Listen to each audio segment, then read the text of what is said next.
Price Lord. ஆண்டவராகிய இயேசு கிறிஸ்துவின் நாமத்தினாலே இன்றைக்கு உங்களை சந்திப்பதிலே மிக்க மகிழ்ச்சி அடைகிறேன். இந்த நாள் உங்களுக்கு மிகவும் ஒரு ஆசீர்வாதமான நாளாக உங்களுக்கு அமையட்டும். நம்ம ஒரே ஒரு வசனத்தை வாசிக்கலாம். மத்தேயு எழுதின சுவிசேஷம் 14ஆம் அதிகாரத்திலே 30-31 வசனத்தை நம்ம வாசிக்க போகிறோம். 14ஆம் அதிகாரம் 30-31. காற்று பலமாய் இருக்கிறதை கண்டு பயந்து அமிழ்ந்து போகையில், ஆண்டவரே என்னை ரட்சியும் என்று கூப்பிட்டான்.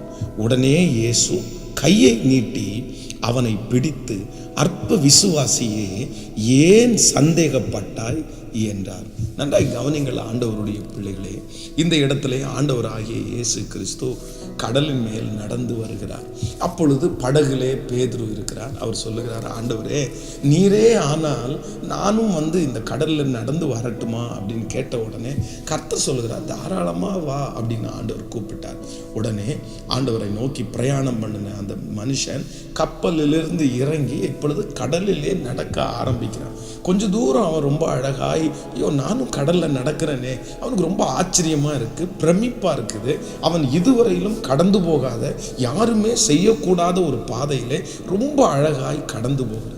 ஆனால் சில நிமிடங்கள் தாண்டின உடனே இப்பொழுது ஒரு சத்தம் வருது, ஐயோ ஆண்டவரே நான் மடிஞ்சு போகிறேன் அப்படின்னு ஒரு சத்தம் கேட்கிறது. உடனே ஆண்டவர் அவனுடைய கரத்தை பிடித்து தூக்கிவிட்டு, அற்ப விசுவாசியே நீ ஏன் சந்தேகப்பட்ட அப்படின்னு சொல்லி அவனை தூக்கி விடுகிற அந்த சூழ்நிலையை இந்த பகுதியிலே வாசிக்கிறோம். அப்போது இதில் நான் தியானிக்கும் போது ஆண்டவர் என்னுடைய இருதயத்தில் என்ன வெளிப்படுத்தினார் என்றால், அந்த பேதுரு ஆண்டவரை பார்க்கிற வரைக்கும் அதே கடல் தான், அதே புயல் தான், அதே சூழ்நிலை தான். ஆனால் அவன் அழகாக இந்த கடலில் நடந்துட்டே வருகிறான்.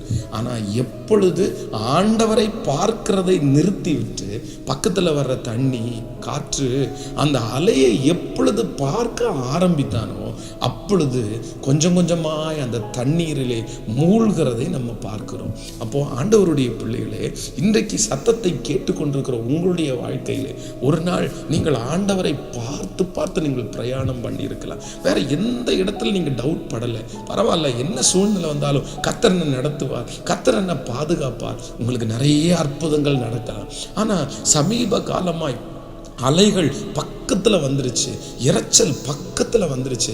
அதனால இந்த அலைகளிலே நாங்கள் அமிழ்ந்து போயிடுவோமோன்னு நினைச்சு உங்களுடைய சூழ்நிலையை பார்த்து கொஞ்சம் கொஞ்சமாய் பிரச்சனைக்குள் நீங்கள் மூழ்கி போவீர்களே. ஆனால் ஆண்டவர் இன்றைக்கு உங்களுடைய கரத்தை பிடித்து சொல்லுகிறார், நீ சூழ்நிலையை பார்க்காத, சுற்றி இருக்கிறதை பார்க்காத, என்னை நோக்கி பார், அப்பொழுது நீ பிழைப்பா என்று வாக்கு கொடுக்கிறார். உங்களுடைய யாரோ ஒருத்தருடைய வாழ்க்கை சூழ்நிலை எல்லாமே எதிராக இருக்கலாம், எல்லாமே உங்களுக்கு விரோதமா இருக்கலாம்.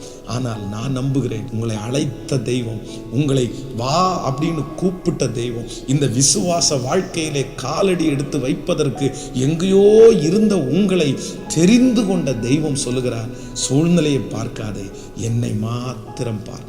இன்றைக்கு உங்கள் பிரச்சனைக்கு தீர்வு கர்த்தரை பாருங்கள். இந்த சூழ்நிலையை பார்க்க மாட்டேன், இந்த மனுஷனை பார்க்க மாட்டேன். அவர்கள் அவரை நோக்கி பார்த்து பிரகாசம் அடைந்தார்கள், அவர்கள் முகங்கள் வெட்கப்பட்டு போனதே இல்லை. ஆமேன். தகப்பனே, இன்றைக்கு இந்த சத்தத்தை கேட்கிறவருடைய பிள்ளைகளுக்காய் ஜெபிக்கிறேன் ராஜா. சூழ்நிலை எல்லாம் எதிராக இருக்கிறதுனால் சூழ்நிலையை பார்த்து என்னுடைய பிள்ளைகள் அமிழ்ந்து போகிறார்கள். ஆனால் இன்றைக்கு ஒரு தீர்மானம் எடுக்கிறோம், நாங்கள் உம்மை நோக்கி பார்க்கிறோம். அந்த உண்மையே நாங்கள் எந்த சூழ்நிலையும் பார்க்கல, உங்களை மட்டும் நாங்கள் பார்க்கிறோம். இந்த ஆழமான குழியிலிருந்து எங்கள் பிள்ளைகளை கைதூக்கி விடுவதற்கு நீர் வருகிறதற்காய் நன்றி. இந்த நாள் உம்முடைய பிள்ளைகளுக்கு மிக ஆசீர்வாதமாய் அமையட்டும். இந்த நாளில் எங்கள் பிள்ளைகள் என்னென்ன செய்கிறார்களோ அது அப்படியே நடக்கட்டும். இயேசுவின் மூலம் ஜெபம் எடுக்கிறோம் நல்ல பிதாவே. ஆமென், ஆமென். God bless you. ஆண்டவர் உங்களை ஆசீர்வதிப்பார். Praise the Lord.